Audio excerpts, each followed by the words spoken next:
자, 오늘은 성경적 회개의 교리에 대한 제목으로 말씀드리겠습니다. 마지막 날들을 라우디케아 교회 시대의 특징 가운데 하나, 말씀의 기근이라 그렇게 볼 수 있습니다. 홍수와 생수와의 그 비교를 보면 알 수 있겠죠. 물난리입니다. 아주 물에 파묻혀서 물로 인해서 사람들이 많이 죽지만은 정작 마실 물이 없습니다. 오염되어 있고 더러워져 있기 때문에 그러죠. 이 마지막 날들은 가장 약한 시대라 그렇게 볼 수 있는데요. 인간 붕괴의 원리, 또 그것은 하나님의 말씀 가운데서 성경에서 제시하시는 그런 유일한 기준이죠. 결코 강해지지 않습니다. 약해지고요. 또 결코 더 안정되지 않습니다. 더 불안해하고 또 그 파멸을 향해서 계속 나아가죠. 사람이 약하다라고 하는 것은 자신의 의지를 통제하지 못한다라고 하는 부분입니다. 우선순위가 반드시 필요한데 자신의 감정과 느낌, 이것은 반드시 의지의 통제를 받아야 됩니다. 그럴 때에 그 풍부한 정서, 또 아름다운 마음, 이것들은 인간이 인간되게 만들죠. 그러나 그 순서가 뒤바뀌어져 버리면 이제 짐승처럼 변하게 되는 것입니다. 의지를 다 빼앗겨 버린 상태를 중독이라고 말하죠. 처음에는 본인이 원해서 하는 것이었지만은요, 그 시간이 얼마 되지 않아서 하고 싶지 않다고요.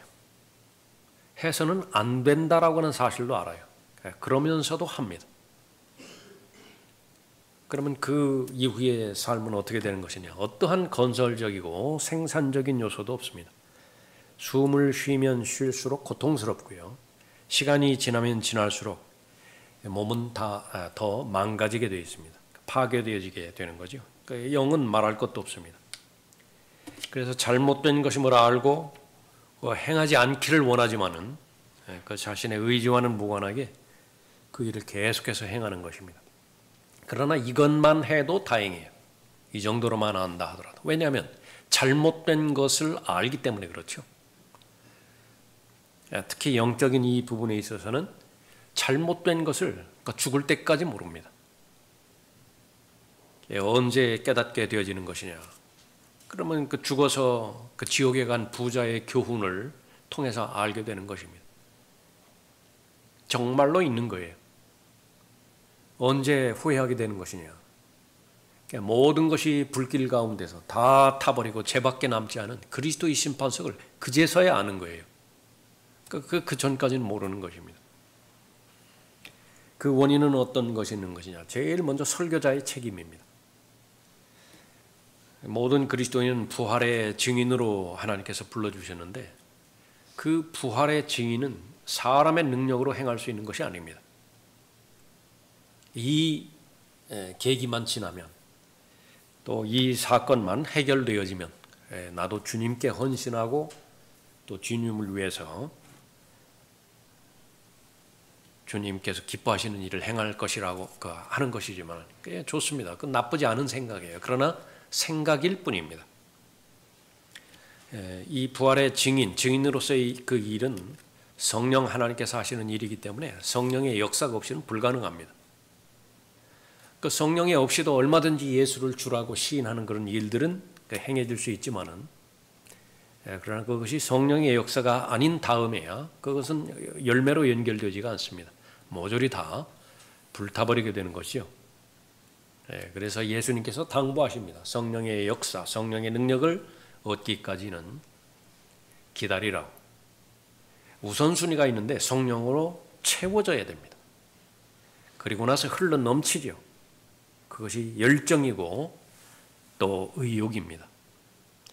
그래서 예수 그리스도를 시인하는 그 부분에 있어서도 그릇을 채우고 잔을 채워야 되는 그 먼저 순서가 필요한 것인데, 그래서 성경을 마음을 다해서 읽고 묵상하는 것입니다. 그 말씀을 근거로 해서 하나님 앞에 필요한 도움을 알려주실 때 그 도움을 주시라고 그렇게 기도하는 것이죠. 그러면 이제 부활의 증인으로서의 삶을 잘 살게 되는 것입니다. 주신 은사대로 이제 설교자로 부름을 받은 사람도 있겠죠. 목사와 교사가 있을 것입니다. 그런데 이것은 자기가 주인이 아니라 청지기예요. 신비를 맡은 청지기인데 본인만 아는 것이 아니라 다른 사람에게도 그러한 사람으로 보일 수 있도록 인정받을 수 있도록 알려지게 하라. 그렇게. 하나님의 신비를 맡은 청지기. 저 사람은 하나님의 사람이야. 저 사람은 자신의 의견을 말하는 것이 아니라 자신의 신념과 자신의 사상 체계를 전달하는 것이 아니라 하나님의 말씀을 증거하는 사람이야. 그 사람에 대해서 인간적으로 선호도가 다르다 하더라도 그것만큼은 알게 하라. 그렇게 말하는 거죠. 그런데 여기에서 다 실패를 해버렸습니다. 그 가운데 하나가 바로 성경에서 말하는 진리를 진리대로 말하지 않는 것인데, 성경에서 말하는 진리는 반드시 순서가 있습니다. 마이너스 극과 플러스 극이 다 필요해야 빛이 나오는 것인데요. 그 열이 발생하는 것인데 성경의 순서는 마이너스 극부터 시작합니다. 그것을 부정적 진리라고 말해요. 허물과 죄들 가운데 죽은 채로 태어난 인간의 본성이라고 하는 것은, 제일 첫 번째 본성은요, 세상의 풍조에 본질이 맞는 것입니다. 그 세상을 주관하는 것은 세상의 신이거든요. 이 세상의 신이 가지고 있는 사상 체계가 있습니다. 거기는 하나부터 열까지 다 동조하고 동의합니다. 부러워하고 또 그것을 목적으로 해서 살아가는 것입니다. 그것이 이 세상이 만들어낸 길이에요. 코스가 있다고요. 코스. 그것을 세상의 풍조라고 말합니다. 그 길을 따라가지 못해서 안달이라고. 근데 그 모든 부분들은 다 긍정적인 요소로 사람들에게 미끼를 던집니다. 그 미끼를 물면 이제 어떻게 되는 것이냐. 그런 그 미끼의 목적을 달성하게 되는 거죠. 그러나 성경은 정반대입니다. 세상은 악하다라고 하는 대전제로부터 시작됩니다. 그것을 그래서 혐오 발언이라, 혐오 문학이라, 증오 문학이라. 다시 말하면 그건 금서예요. 그 책은 읽지 말라. 정서적으로도 도움도 되지도 않고 교육에도 비교육적이다. 그것이 바로 성경을 성경대로 읽는다라고 한다면, 본문대로 받아들인다 한다면 그렇게 시작이 되어지는 것인데, 목적이 하나님을 기쁘시게 해드리는 목적이라고 한다면요, 이 하나님의 말씀의 원리의 그 순서를 절대로 바꾸지 않습니다. 부정적 진리를 먼저 전해야 되는 것입니다. 이 세상은 악한 세상이고요, 악한 세상을 출처로 해서 태어난 모든 죄인은 다 악해요. 사람을 그 마음으로 정의한다고 한다면 그 마음의 상태를 살펴봤을 때에 하나님께서 동의하고 하나님께서 선택하실 만한 단 하나의 의로운 요소도 발견되지 않는 것입니다. 모든 사람이 죄인이에요.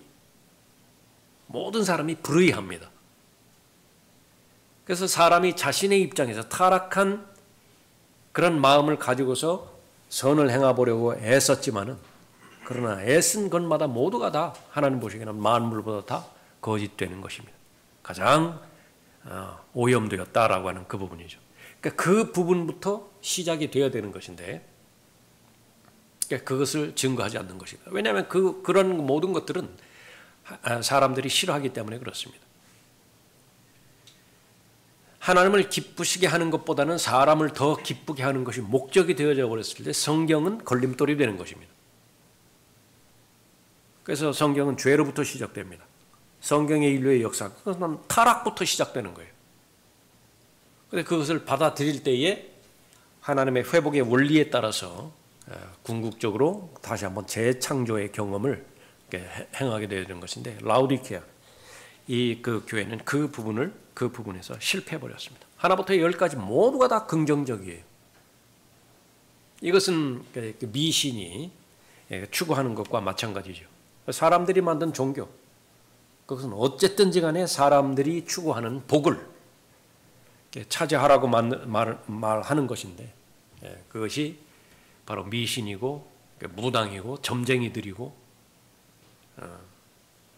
그 부분에 있어서 이 교회까지 그렇게 침투되어져 왔던 것입니다. 왜 그 부분이 그렇게 지속적으로 잘 유지가 될 수 있는 것이냐 그러면, 설교자가 시작은 했지만은요, 회중이 동조를 해버렸기 때문에 그래요. 그래서 성경에서도 말씀하십니다.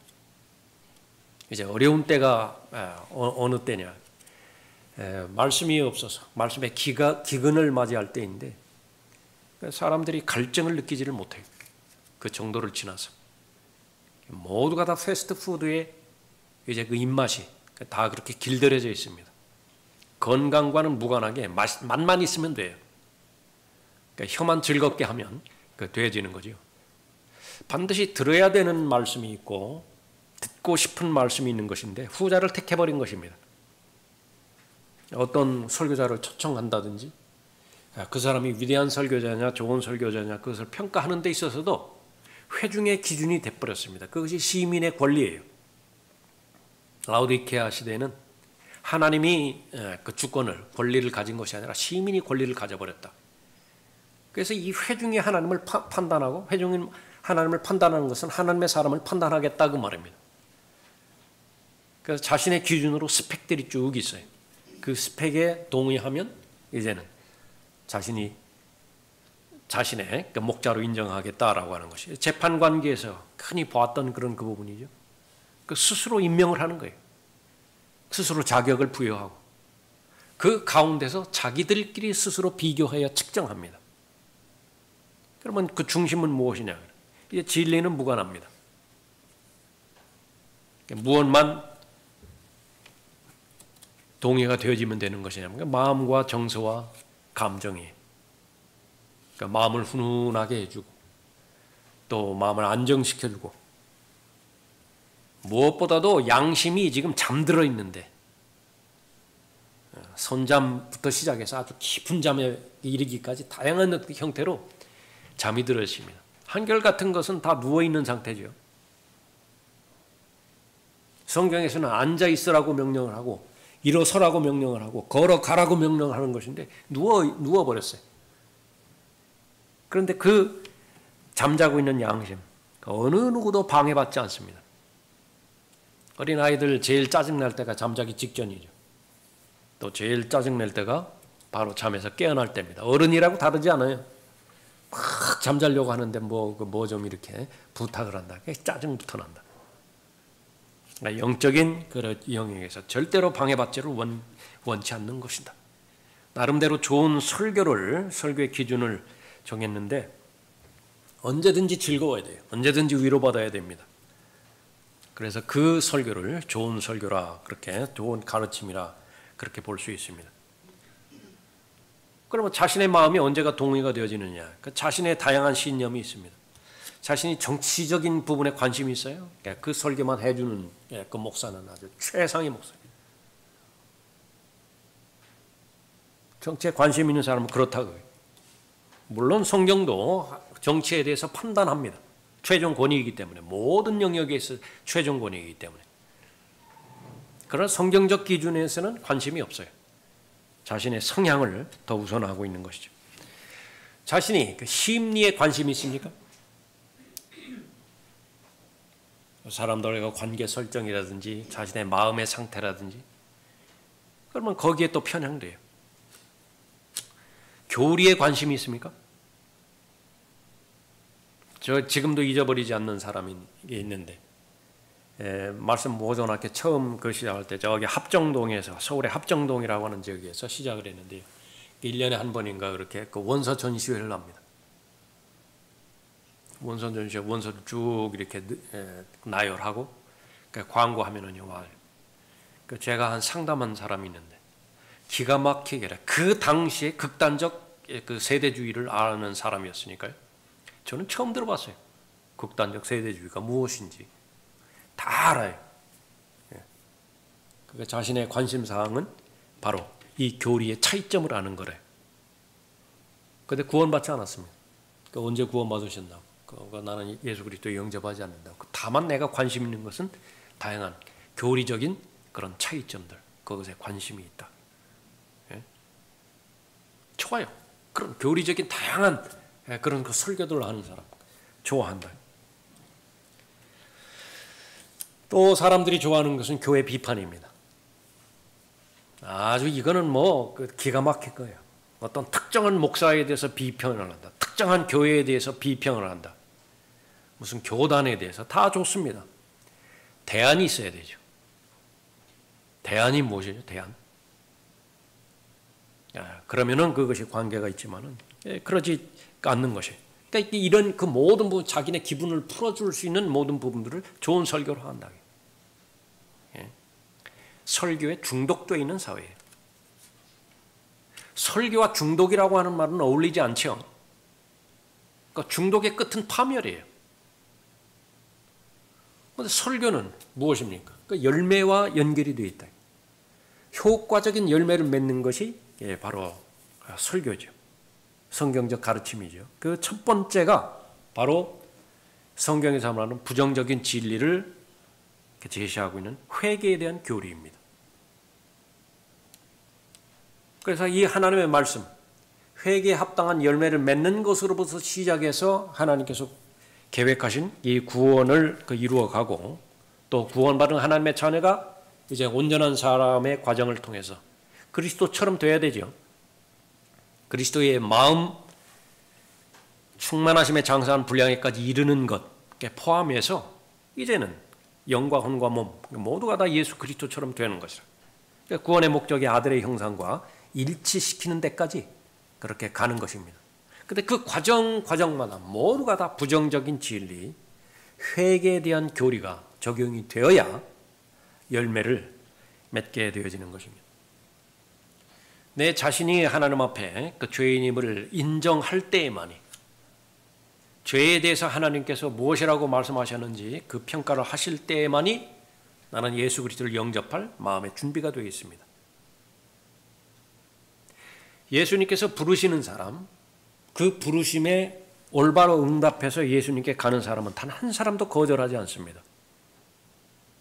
그런데 예수님의 부르심에 응할 수 없는 사람이 있어요. 어떤 사람이냐? 두 사람인데요. 나는 병이 없어요. 그래서 세상에서 아무리 좋은 신약이 개발되어지고 무슨 뭐 치매 약이 개발되어지고 비만 치료제가 개발되어지고 그것이 상품화돼서 판매가 된다 하더라도 나하고는 무관해요. 나하고는 전혀 상관이 없습니다.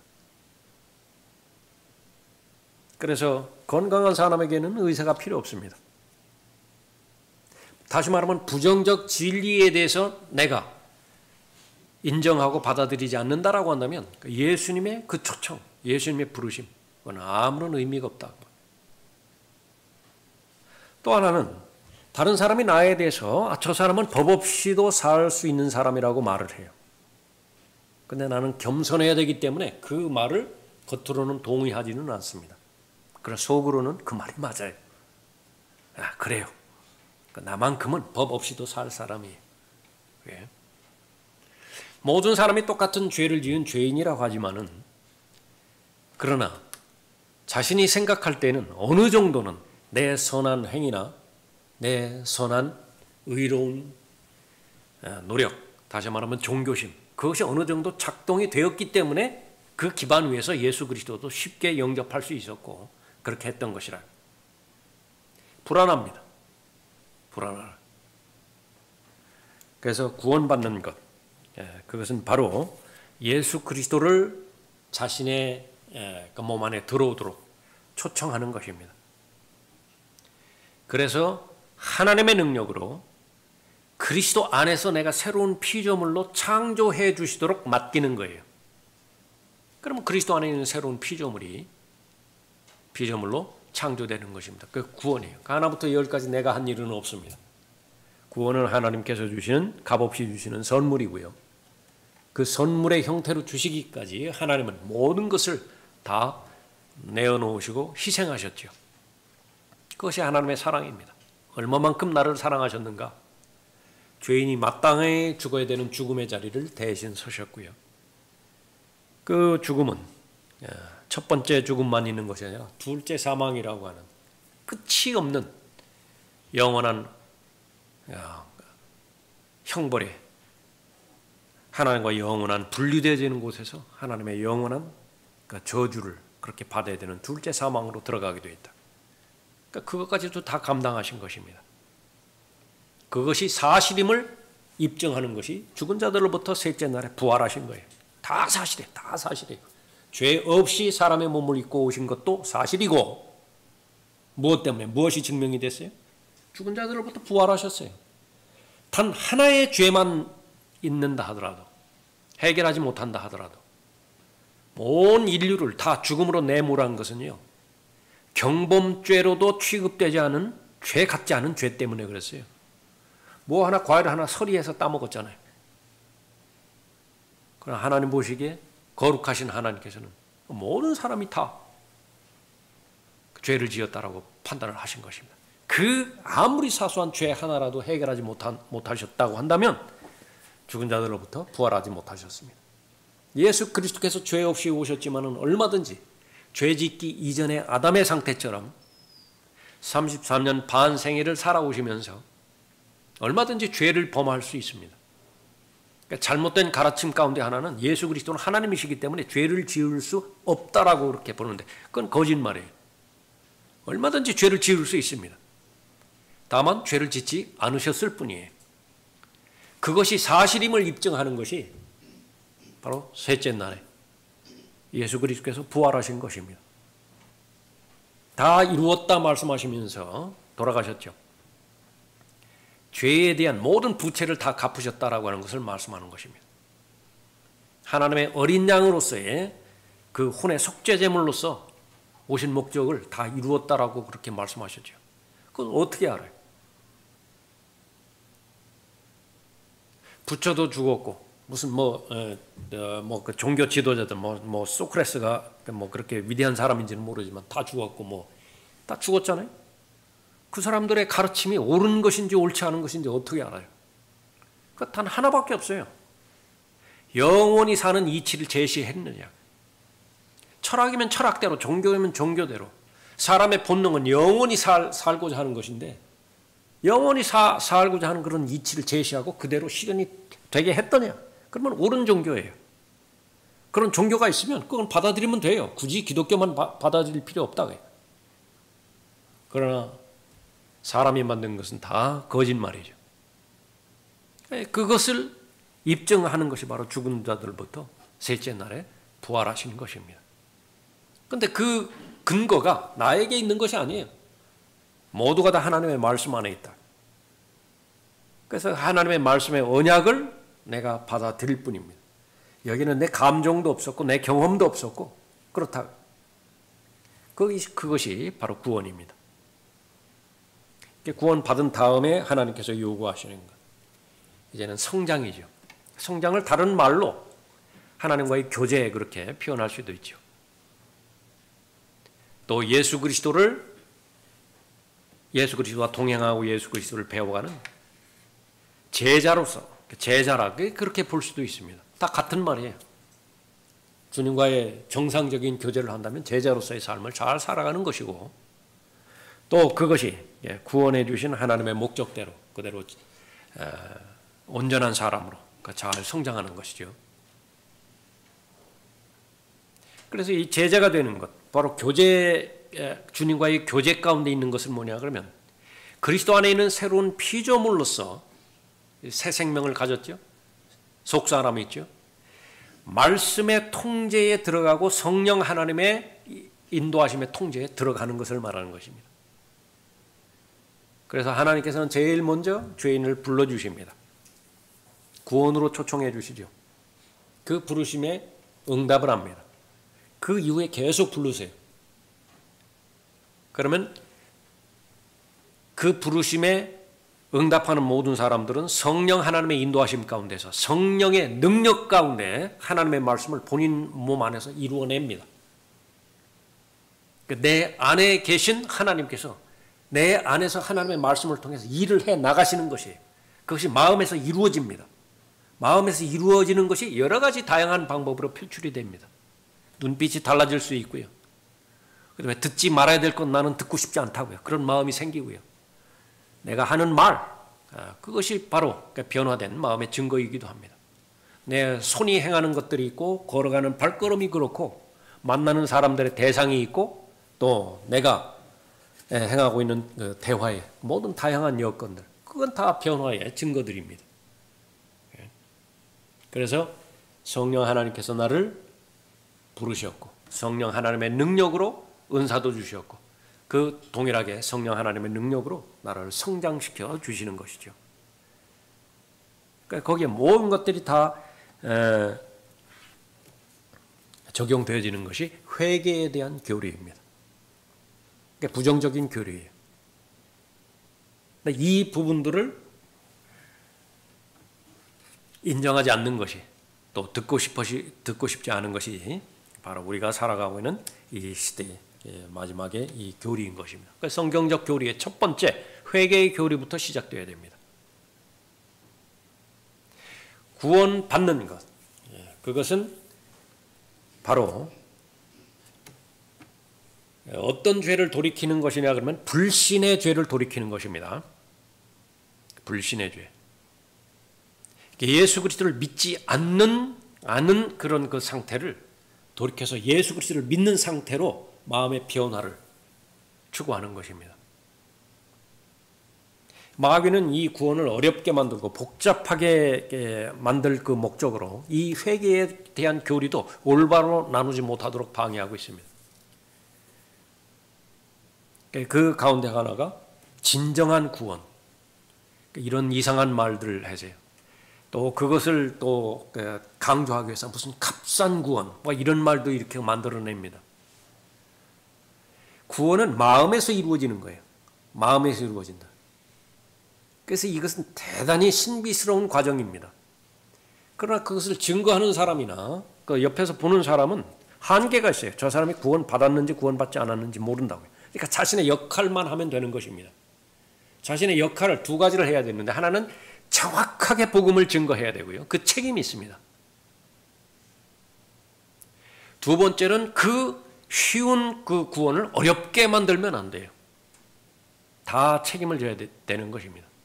그래서 그리스도인은 항상 기도하고 연구하고 계속 관찰하고 해서 어떻게 하면 내가 구원을 명확하게 전할 수 있는 것이냐, 어떻게 하면 내가 구원을 쉽게 성경에서 말하는 것처럼 쉽게 전할 수 있는 것이냐, 그것을 공부해야 됩니다.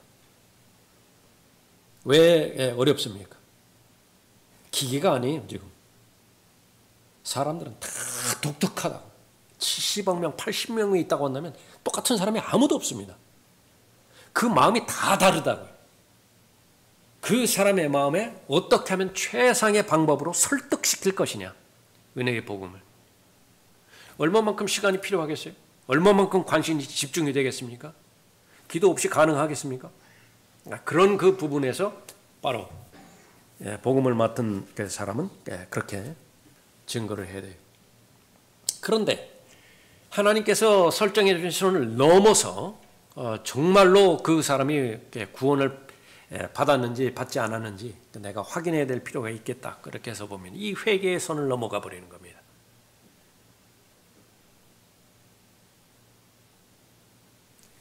창녀에게 복음을 전하는데 당신이 이 짓을 하지 않으면 구원받을 수 없습니다. 회개해야 됩니다. 알코올 중독자에 가서 당신이 이 죄를 회개하지 않고서는 예수 그리스도를 믿고 영접할 수 없습니다. 구원받을 수 없습니다. 이 죄를 회개해야 됩니다. 음행하는 자, 도둑질하는 자, 무슨 다른 사람에 대해서 악을 행함으로 인해서 자신의 생활을 영위하는 자 수도 없이 많을 거 아니겠어요? 그러다 보면. 그런데 그렇게 전하는 목사나 그 사람의 입장에서는 자신은 그 죄로부터 자유로워요. 자신은 음행이나 간음하지도 않고요. 자신은 뭐 어떤 그 특정한 약물에 대해서, 물질에 대해서 중독되지도 않고 행동이 단정하고 그러니까 그런 부분들을 요구할 수 있다. 아주 지독한 바리새인들입니다. 그런 것을 가지고서는 다 회개하고서는 구원받을 수 없어요. 그러면 죄를 한번 들춰볼까요? 하나님께서 가장 싫어하는 죄는 무엇입니까? 죄의 본질은 뭐예요? 교만이라고요, 교만. 교만은 어디에서 발견되죠? 세례와 창녀에서 발견됐습니까? 아니면 가장 잘 믿는다고 그렇게 제시하는 바리새인들 가운데서 발견되었습니까? 창녀와 세례는 구원받았다고요. 그러나 바리새인 자신의 죄, 그 교만과 그 시기의 죄를 회개하지 않는 바리새인은 구원받지 못했습니다. 극히 소수의 바리새인만 구원받았어요. 니코데모 같은 사람들이죠. 그러니까 하나님 보시기에 그것이 가장 강력한 죄인데 그 죄를 회개하지 않고 구원을 받는다? 그런 모순이 어디 있어요? 세상에. 그래서 자신이 떠오르는 모든 도덕적인, 윤리적인, 영적인 죄들을 다 자백하고 회개해야 그것이 바로 예수 그리스도를 영접하는 진정한 믿음이라 가르치는 것이다. 마귀의 교리예요. 그건 절대로 그렇지 않다. 그래서 요한복음 16장에서 성령께서 오셔서 제일 먼저 알게 해주시는 그 부분은 바로 책망하기 위해서 오셨죠. 세 가지에 대해서 책망하기 위해서였는데 제일 첫 번째 죄에 대해서 책망하기 위해서요. 하나님께서 바라보시는 죄는 무엇을 말하는 것이냐? 예수 그리스도 없는 상태라. 예수 그리스도를 소유하면 어떻게 되죠? 인격이시기 때문에 영접해야 돼요. 사랑하고 존중하고 두려워하는 마음으로 예수 그리스도를 영접하면 예수 그리스도는 내 안에 들어오신다고 약속하셨는데 그 예수 그리스도가 지금 없어요. 왜 없죠? 믿지 않았기 때문에. 불신입니다. 그 불신의 죄를 회개해야 돼요. 마음의 변화를 하나님 앞에 드려야 되는 것이죠. 그러면 구원받는 것입니다. 그리고 나서 이제는 구원받은 이후에 동일하게 회개에 합당한 열매를 맺어야 되는 것인데 이제는 교제를 위한 회개가 성경에 기록되어 있는 것입니다. 또 제자로서 살아가기 위해서 하나님께서 나에게 주신 사명이 있죠. 그 사명을 감당하기 위해서 살아가야 되죠. 가장 예수 그리스도를 잘 믿었다라고 그렇게 객관적으로도 평가받고 스스로도 그렇게 하나님 앞에 감사한 바울의 고백. 그 절정은 어디에 담겨져 있는 것이냐? 로마서 7장입니다. 로마서 7장 분명히 구원받았음에도 불구하고 구원받은 다음에 세월이 많이 지났어요. 그럼에도 불구하고 죄 때문에 괴로워합니다. 그 괴로운 그 죄에 해당되는 그 부분을 어떻게 해결하죠? 구원을 막 계속해서 잃어버렸다가 누가 말한 대로 다시 영접하면 다시 구원받고 또 구원을 잃어버렸다가 다시 구원받고 그러나요? 그러니까 그것만큼은 절대적으로 부인한다. 바울이 받은 계시 가운데서 구속의 그날까지 그것은 바로 하나님께서 그 계획을 변경시키지 않는 한 구원만큼 안정된 것은 없다라고 말하는 것이죠. 해결책 방법은 매일 죽는 거 이외에는 없어요. 매일 죽는 거예요. 매일 죽는 거. 언제까지 그렇죠?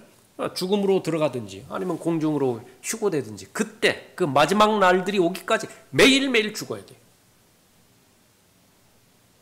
왜 그렇습니까? 그리스도는 부활의 능력으로 살아가는 사람인데 부활의 능력을 받기 위해서는 반드시 죽음이라고 하는 전 단계를 거쳐야만 가능한 거죠. 그래서 바로 예수 그리스도를 시인하는 것 두 가지입니다. 내 육신이 예수님께서 십자가에 달려 돌아가셨을 때에 함께 처형되었다라고 하는 사실을 시인하는 것이죠. 내 자신의 신분에 대해서 시인하는 것이고요. 또 하나는 예수 그리스도께서 죽은 자들로부터 부활하셨을 때 나도 함께 예수 그리스도와 함께 거듭난 거죠. 그래서 새로운 신분임을 내가 확인하는 것입니다. 자신의 정체성을 확인하는 거죠. 그 사실을 기록된 하나님의 말씀에 내 의지를 결합시켰을 때 성령께서 역사하신다고요. 그 능력입니다. 그래서 그 모든 부분들이 처음으로 돌아가서 잔이 비워져 있는 상태에서 겨우 한 방울 두 방울 담겨져 있는 상태에서 다른 사람에게 따라 주려고 하면 그처럼 고통스러운 것이 없어요. 막 물기가 흠뻑 묻은 스펀지나 뭐 수건 같은 거 조금만 비틀어도 막 주르륵 물기가 흐르는 것인데, 물기가 거의 없는 것을 막 생수건을 짜가지고서 물기를 자르려고 한번 보라고요. 얼마나 고통스러운 거. 그것이 바로 하나님의 말씀으로 충만하게 내 잔이 채워지고 하나님의 은혜로 내 그릇이 충만하게 채워져야 되는데, 조건은 하나 있습니다. 깨끗한 잔에만 채워져요. 깨끗한 그릇에만 채워지는 것입니다. 깨끗하게 되어지는 것은 무엇이에요? 또 말씀에 의한 물로 정결하게 되어지는 것이고요. 예수 그리스도의 보혈로 말미암아서 정결하게 씻는 것입니다. 그래서 예수 그리스도를 개인의 구주로 영접할 때, 그것은 바로 예수 그리스도를 영접하는 그 부분이 회개, 생명에 이르는 회개라고 사도행전 11장에서 언급했던 것처럼 그 부분이고, 인생에 단 한 번만 행하는 그 회개입니다. 왜냐하면 예수 그리스도 내 안에 들어오시면 나가지 않으시니까요. 한 번만 그것을 마음으로 순종했을 때 가능한 것입니다.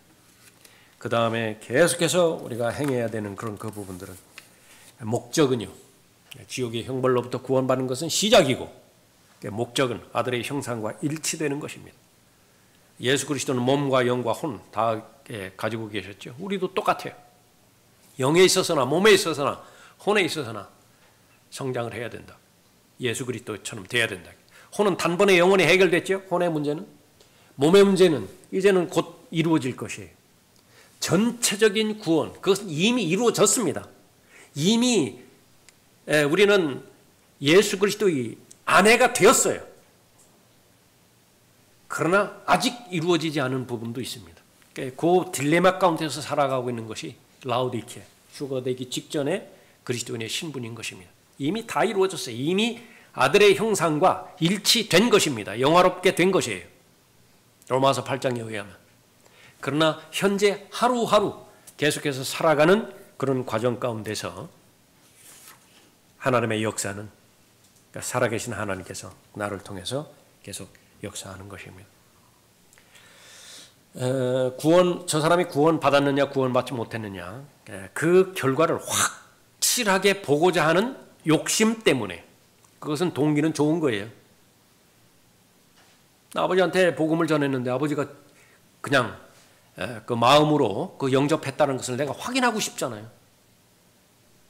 두 번, 세 번 점검하고 그러면 너무나 좋은 것입니다. 또 그렇게 해야 되고요. 그러나 그것마저도 성경적 방법으로 해야 됩니다. 그러나 그 욕심이 지나쳐서 구원 받았는데 그 구원을 의심하게 만들어버렸다. 본의 아니게 그렇게 치우치는 경우도 있어요. 그렇게 해서 성령 하나님께서는 그 받은 구원을 확신하게 만드는 것인데, 그 정반대의 역할로 마귀가 계속해서 죄책감이나 주게 만들고, 그렇게 해서 자신이 받은 구원을 의심하게 그렇게 만들었다. 그러니까 그것은 절대로 있어서는 안 되는 것이죠. 그 문제는 어디에서 있는 것이냐? 역시 마찬가지로 바로 건전한 교리에 서지 못했기 때문에 그런 것입니다. 그 부분을 반드시 극복해야 됩니다. 그리고 나서 구원받은 이후에 모든 사람들이, 모든 하나님의 사람들이 회개에 대한 교리에 집중해야 됩니다. 자신의 마음을 성찰해야 되고, 하나님의 말씀의 원리 가운데서 오른편이나 왼편으로 치우쳐 있는 것이냐. 그러면은 처음에 우리가 살펴봤던 것처럼 그것이 계속 반복이 되어지면은요, 자신의 마음이 편향되게 굳어져 버립니다. 그렇게 되면 중독되는 거예요. 하나님의 말씀을 들었어요? 그것이 진정한 하나님의 말씀이라고 한다면 지금 나의 현재 있는 상태를 정확하게 조명해 줄 거예요. 본인이 그 말씀에 근거해서 본인을 쳐다볼 수 있는 것입니다. 그러면 그 말씀이 나에게 일을 할 거라고요. 바로잡아 두든지, 심한 책망을 해주든지, 위로를 해주든지, 세상 지향적으로 나가려고 하는 그런 동기를 다시 한번 하나님을 기쁘시게 해드리는 동기로 하든지. 그 다음에 하나님의 말씀은 최종적으로 인내의 과정을 통해서 열매를 맺는 데까지 가야 되니까 마음의 변화를 허락해 주시고 삶의 변화를 허락해 주실 것입니다. 그 증거는 무엇이죠? 내가 마음의 변화를 받고 삶의 변화를 받았다. 하나입니다. 즐거운 거예요. 좋은 거예요. 내 마음이 좋다고요. 그것이 바로 성령 안에 있는 의와 화평과 기쁨입니다. 성령의 열매를 대표하는 그런 그 부분이죠.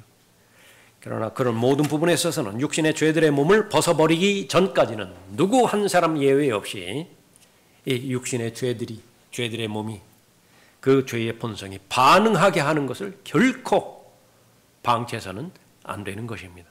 그러나 그 모든 역할들을 구원받은 하나님의 자녀들에게는 그 능력을 부여해 준 것입니다. 구원받지 못했다라고 한다면 자신의 죄를 해결할 방법이 없어요. 안에 성령이 안 계시니까, 예수 그리스도께서 계시지 않으니까 그런 것이죠. 그러나 구원받은 사람은 바로 하나님의 말씀을 존중하고 순종하기만 한다고 한다면 구원에 또 회개에 합당한 그런 열매를 잘 맺어서 지속적으로 가장 건강한 교회, 가장 교제, 또 가장 친밀하고 가장 깊이 있는 주님과의 교제, 그래서 가능할 것입니다. 그런 사람치고 제자로서 살아가지 않는 사람은 없겠죠. 그렇게 해서 여러분의 마음 가운데 이 회개에 대한 교리 잘 정착시키고 계속해서 하나님께서 원하시는 회개에 합당한 열매를 맺으시기 바랍니다.